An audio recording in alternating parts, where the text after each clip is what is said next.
এটা তো আর অন্য কিছু নয়, এটা সেই অপ্রাকৃত জগতের লীলা। তার কথা বর্ণনা করা, যাকে চোখে দেখিনি তার কথা বলা কি সহজ ব্যাপার? বাবা, একটা দোকান থেকে মিষ্টি খেয়ে এসে যদি আপনাকে আমি বলি যে অমুক দোকান থেকে একটা মিষ্টি খেলাম, সেটা যে কি সুস্বাদু, সে আমি আপনাকে বোঝাতে পারছি না। আপনি হয়তো তখন বলবেন, তুমি খেয়ে তুমি যদি বোঝাতে না পারো, আমি তো ভাই খাইনি, তাহলে আমি কি করে বলবো? নিতাই গৌর। তাহলে যিনি সদা সর্বদাই ভগবানের কাছে থেকে, পাশে থেকে সাক্ষাৎ লীলা দর্শন করে পদাবলী লিখেছেন, তিনি বলছেন আমার সাধন হলো না, ভজন হলো না, আমার ভালোবাসা হলো না, তার ডাকা হলো না, আর আমি যাকে চোখে দেখিনি তার কথা বলা কি সহজ ব্যাপার না? কিন্তু তথাপিও সাধুগুরু বৈষ্ণবের কৃপা হলে অসাধ্য সাধন হয়। তাই আপনাদের কাছে আমার বিনীতভাবে নিবেদন, স্থির মনে ধীর স্থির চিত্তে আস্বাদন করতে হবে। শ্রীধাম নবদ্বীপের মাঝে এক নদিয়া নাগরী, যিনি বেলি অবসান কালে সুরধ্বনি গঙ্গায় জল আনতে গিয়ে এক অপরূপ রূপের মানুষ দর্শন করে ঘরে ফিরে এসে আর এক নদিয়া নাগরীকে পাশে ডেকে বলছে, সই জানিস সজনী, আজ আমি বেলি অবসান কালে সুরধ্বনি গঙ্গায় জল আনতে গিয়ে আমি এমন এক রূপের মানুষ দর্শন করে এলাম, সেই রূপের কথা কাকে বলবো আমি বুঝে উঠতে পারছি না। তবে আমার মনে হলো আমি তোর কাছে বলবো, তুই একটু শুনবি। দ্বিতীয় নাগরী মনে মনে ভাবছে, বাবা, যে আমিও তো গিয়েছিলাম জল আনতে, আমিও এক রূপের মানুষ দেখে এসেছি, তাহলে এক কাজ করা যায়, ও আগে বলুক, ওর কথাটা শুনবো, আর আমার দেখাটা এক হয় কি না সেটা মিলিয়ে দেখবো। হরি বল। এখন প্রথম নাগরী বলছে মা, আর দ্বিতীয় নাগরী পাশে বসে বসে শুনছে আর মেলাচ্ছে তার দেখাটা। তো কি বলছে প্রথম নাগরী শুনুন, পদাবলীর দিকে মন দিতে হবে। কি বলছে? মধুকর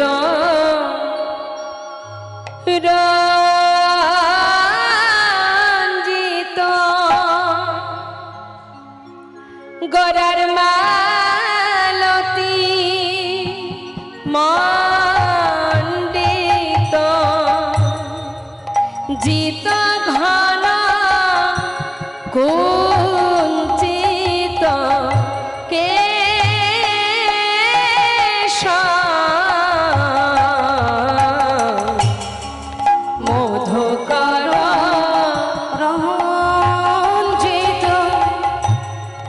মালতী মণ্ডিত জিত ঘন কুঞ্চিত কেশ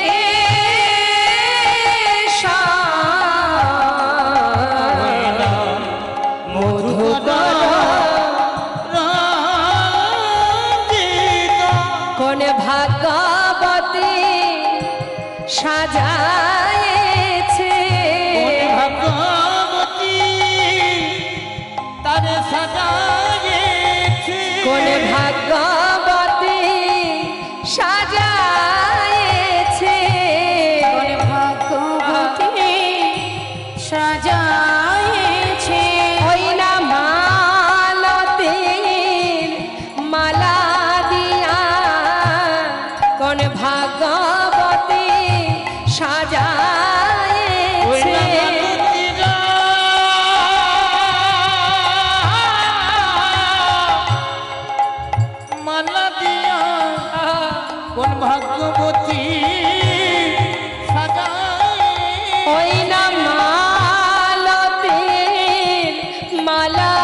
বলছে মা?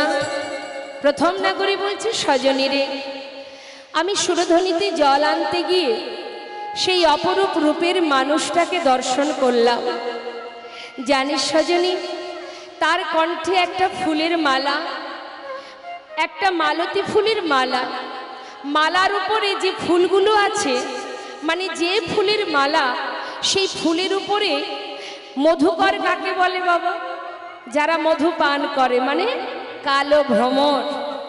এই মৌমাছি অর্থাৎ ভ্রমর, তারা ফুলের উপরে বসে এমনভাবে মধু পান করছে, দেখলে যেন মনে হচ্ছে এটা মালতী ফুলের মালা নয়, মধুকর দ্বারা রঞ্জিত, অর্থাৎ মধুকর দ্বারা গাঁথা এই মালা। সজনী, যখন দেখলাম এক ফুল থেকে উড়ে আর এক ফুলে গিয়ে বসছে, তখন বুঝলাম এটা ভ্রমর দ্বারা রঞ্জিত নয়, মধুকর দ্বারা রঞ্জিত নয়, এটা মালতী ফুলের মালা। হরিবল হরিবল। জিত ঘন কুঞ্চিত কেশ, গৌরহরির মস্তকের যে চাচুর চিকুর কেশ, সেই কুঞ্চিত অর্থাৎ কোচকানো যে কেশ, সেটা তো কালো, চাচুর চিকুর কালো কুঞ্চিত কেশ, সেই কালো কেশকে জয় করেছে এই মধুকর। বললেন জিত ঘন কুঞ্চিত কেশ, তাকে জয় করেছে এই কালো ভ্রমর। সজনী রে, সেই অপরূপ রূপের মানুষ দর্শন করে আমার বলিতে যা ছিল, নারীর নারীত্ব বলিতে যা ছিল, সবে তার চরণে সঁপে দিলাম। হরিবল হরিবল। ওরে ও সজনী, বল বল এখন আমার কিবা হবে?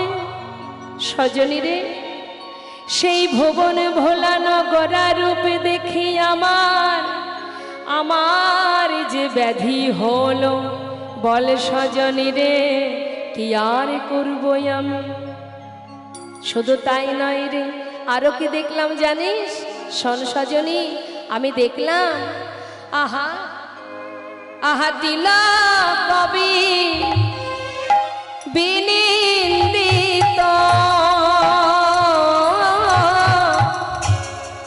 গোরার শাশুধর রূপ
হরিবল হরিবল।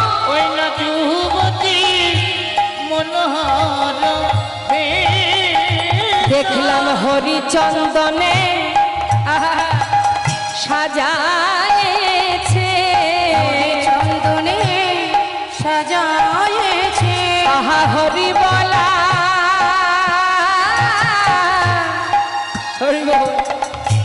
বদন খানি দেখলাম হরিচন্দনে সাজায়েছে। হরি মহলা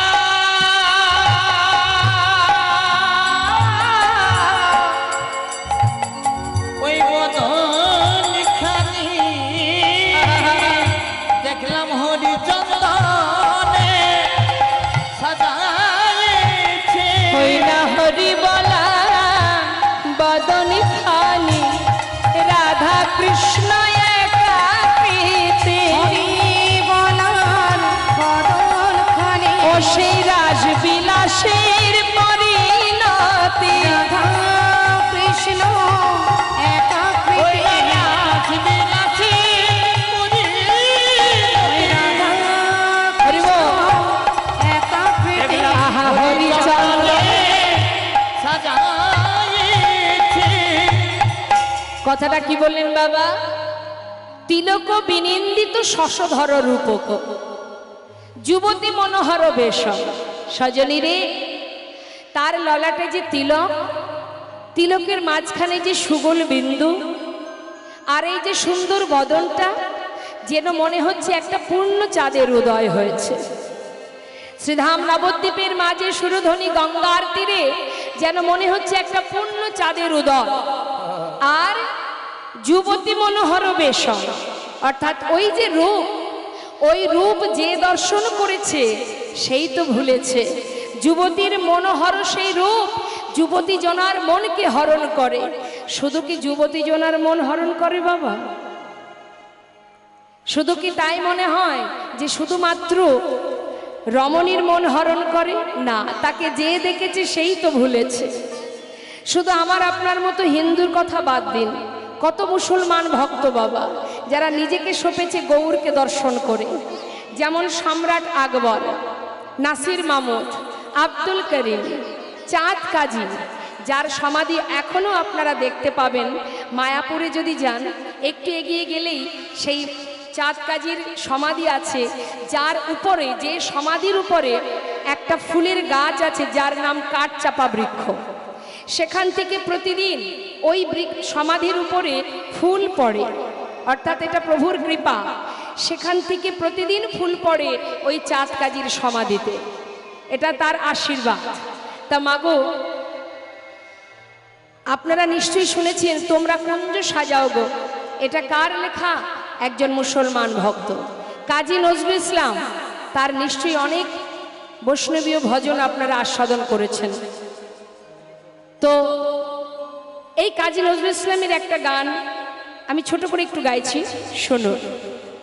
আমরা সবাই দেখি গোবিন্দ কত কত লীলা করেছেন, শুধুমাত্র দাপর যুগে নয়, সত্য ত্রেতা দাপর, এই যে কলি, এই চারটি যুগেই তিনি চারবার এসেছেন, কত কত লীলা করেছেন।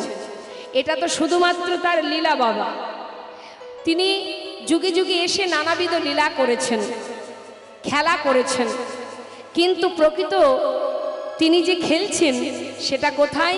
গোলক ধামে নিরজনে আপন মনে বসে তিনি খেলা করে যাচ্ছেন।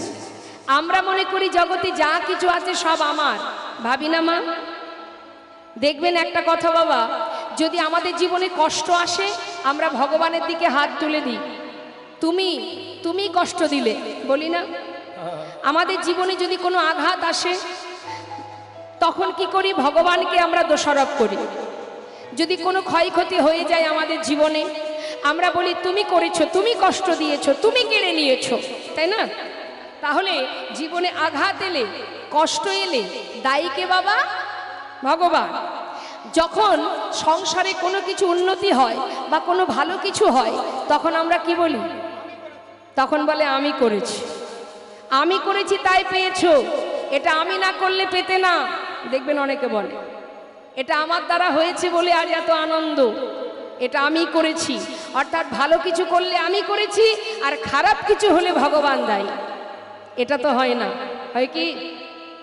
তোমার কর্ম অনুযায়ী তুমি ফল পাচ্ছ, তোমার জীবনের কষ্টটা এটা তার জন্য তুমি দায়ী, অন্য কেউ নয়। জেনে রাখবে, জীবনে তুমি হাজার কষ্ট করে যদি কিছু পাও, জানবে সেটা তার কৃপা, তাই তুমি পেয়েছো। আর হাজার চেষ্টা করে যদি কিছু না পাও, তাহলে জানবে সেটা তার ইচ্ছা। এই দুটো শব্দ মাথায় রাখতে হবে, এই দুটো শব্দ আমাদের জীবনে মনে রাখতে হবে।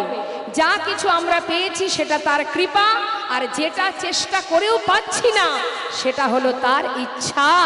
সে আমাকে দিচ্ছে না কারণ তাতে আমার ভালো হবে না। নিতাই গৌর হরিব। তাই তিনি দিচ্ছেন না, তিনি যেটাই করেন সেটা জীবের মঙ্গলের কারণে। আজ সেই করুণাময় আপন মনে নিরজনে বসে যার সৃষ্টি এই ধরা, যিনি সৃষ্টিকর্তা, যিনি আমাদের সৃষ্টি করেছেন, সেই লয় আর প্রলয়ের মালিক যিনি অনাদির আদি, যিনি বসে বসে নিরজনে খেলা খেলছেন। তাই তো কাজী নজরুল ইসলাম, যিনি বিদ্রোহী কবি, তিনি এই গানটি বেঁধেছিলেন মা আমাদের মতো জীবকে শেখানোর জন্য, বোঝানোর জন্য। খেলিছ এ বিশ্বলয়ে বিরাট শেষ আনমনে খেলিছ এই বিশ্বলয়ে বিরাট শিশু আনমনে খেলিছ। প্রলয় সৃষ্টি তব পুতুল খেলা, নিরজনে প্রভু নিরজনে খেলিছ এই বিশ্বলয়ে বিরাট শিশু আনমনে খেলিছ। তিনি খেলছেন আমাদেরকে নিয়ে, আর তার ইশারায় আমরা খেলছি। তিনি খেলাচ্ছেন আর আমরা খেলছি। আমরা খেলনা মাত্র, আর কিচ্ছু নয়। যখন খুশি তিনি প্রলয় করতে পারে, যখন খুশি সৃষ্টি করতে পারে। তোমার দ্বারা কিছুই সম্ভব নয়। এত অহংকার আমাদের কিসের? এই করেছি ওই করেছি, তুমি কিছুই করনি। তিনি দিয়েছে তাই তুমি পেয়েছো, কারণ তিনি সর্বেশ্বর, তিনি শ্রেষ্ঠ। তাই বলছে কোথায় বসে খেলছে জানো? তোমার ধরা ছোঁয়ার বাইরে। হরি বল। কোথায়? শূন্যে মহা আকাশে তুমি মগ্ন লীলা বিলাসে। শূন্যে মহা আকাশে তুমি মগ্ন লীলা বিলাসে। শূন্যে মহা আকাশে তুমি মগ্ন লীলা বিলাসে। ভাঙিছ গড়িছ নীতি ক্ষণে ক্ষণে, নিরজনে প্রভু নিরজনে খেলিছ এই বিশ্বলয়ে বিরাট শিশু আনমনে খেলিছ। হরি বল। আহা, তা তিনি যে খেলছেন তার খেলনাগুলো কি মা? আমরা যখন খেলা করি আমাদের অনেক খেলনা থাকে তো, হ্যাঁ? তা ভগবানের যে খেলনা সেগুলো কি? হরে কৃষ্ণ। শুনে নিন কি কি খেলনা। কি বলছে? তারকার বিশ্বসী খেলনা তব হে উদাসী, পড়িয়া আছে রাঙা পায়ের কাছে রাশি রাশি। তারকার বিশ্বসী খেলনা তব হে উদাসী, পড়িয়া আছে রাঙা পায়ের কাছে রাশি রাশি। নিত্য তুমি